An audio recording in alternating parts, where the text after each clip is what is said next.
soo dhawaada dhammaan saaxiibayaal. Mowduuca muuqaalkan waxaa kugu wadaagi doonaa shaxdana VAB-da ee ciyaaraha Euro-ga, waliba lugtooda koowaad iyo lugtooda labaad qaar kamid ah, iyo sidoo kale game kamid ah Copa America.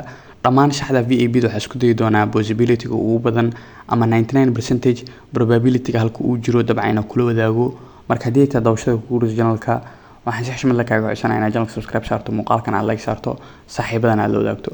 haddii aan mowduuceena kusoo laabano, game-keena ugu horeeya wuxuu noqon doonaa France iyo Austria. game-ka waxaan ku saadaalinaynaa in France oo ka badin karo Austria, oo waxaa leenahay W2 win oo dabcan micnaheedu yahay France badin karto. game-keena labaad waa Scotland iyo Switzerland. Scotland iyo Switzerland game-kan waa Euro-ga, waliba lugtiisa labaad ama qaybta labaad ama kulankan wuxuu yahay R2-ga. soo marka waxaan ku saadaalinaynaa Switzerland ama Scotland labadan kooxood in midkood uu badin karo. taa oo micnaheedu tahay haddii Scotland ay badisana dabcan wanaanahay, haddii Switzerland ay badisana dabcan guul ay joognaa, oo labada midkii badiya bay faa'iido inoogu jirto. soo marka 12 ku qoran 12 extra saaranaysa. Spain iyo Italy waa game adag, waana dabcan Euro-ga, waxaana la ciyaari doonaa Jimcaha. Spain iyo dabcan iyo Italy waxaa ku saadaalinaynaa in labadan kooxood Spain ay heli karto double chance, taasoo micnaheedu yahay inay badin karto ama bridge ay heli karto. dabcan Spain waxaa ku saadaalinay inay badin karto ama inay bridge heli karto. waa game-kan lacag macquul ah saaran dabcan. game-keena afraad wuxuu noqon doonaa Argentina iyo Canada. game-kan waa Copa America lugihiisa koowaad, ama Argentina waxay u tahay game-ka koowaad, sidoo kalena Canada game-ka koowaad ay u tahay.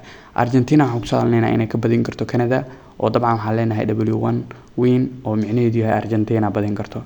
game-keena shanaad wuxuu noqon doonaa Ukraine iyo Slovakia. Ukraine iyo Slovakia dabcan waxaan ku saadaalinaynaa in Ukraine ay heli karto double chance, taasoo micnaheedu yahay inay badin karto ama inay bridge heli karto. waa Ukraine dabcan. game-keena ugu dambeeya waa Euro-ga, kulamadiisa labaad Poland iyo Austria dheeli doona. waxaan ku saadaalinaynaa Poland iyo Austria labada kooxood in midkood uu badin karo, ama Poland ay badin karto ama Austria ay badin karto, oo 12x micnaheedu yahay. soo marka isku dar kooxeena ama oodku wuxuu noqonayaa ku dhawaad 5 ama 5 ood, waana ood aad u sareeya oo high ah. waa France oo 1 ah, Scotland iyo Switzerland oo labada kooxood midkood badin kara, Spain oo double chance ah, iyo sidoo kale Argentina oo badin karta, Ukraine oo double chance ah, Poland iyo Austria oo labada kooxood midkood badin kara. marka waxaan rajeynaynaa wax badan ka fahantay, sidoo kale aad ka faa'iideysan doonto. sidoo kale haddii aad aragto inaad wax ka bedesho si aad u natiijo ku qanacsan tahay kugu soo baxdo, kooxaha qaar waa iska bixin kartaa. waxaan kugu talinayaa laba kooxood inaad isku raacsiisato oo hal mar ood ku dhameystiran aan wada dhigan. marka haddii aad daawashada ku guurayso channel-ka, waxaan si xushmad leh kaaga codsanayaa inaad channel-ka subscribe saarto, muuqaalkan aad like saarto, saaxiibadana aad la wadaagto. waana ku mahadsantahay daawashada muuqaalkan.